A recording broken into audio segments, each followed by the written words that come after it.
امریکہ میں جب ایک قیدی کو پھانسی کی سزا سنائی گئی تو وہاں کے کچھ سائنسدانوں نے سوچا کہ کیوں نہ اس قیدی پر کچھ تجربات کیے جائیں۔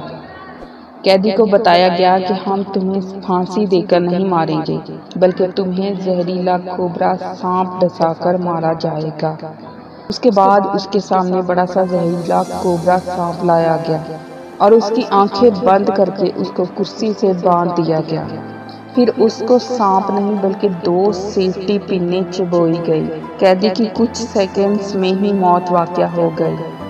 پوسٹ مارٹم کے بعد یہ پایا گیا کہ قیدی کے جسم میں سانپ کے زہر جیسا ہی زہر پایا گیا ہے۔ اب یہ زہر کہاں سے آیا جس نے اس قیدی کی جان لے لی؟ وہ زہر اس کے جسم نے ہی صدمے میں پیدا کیا تھا۔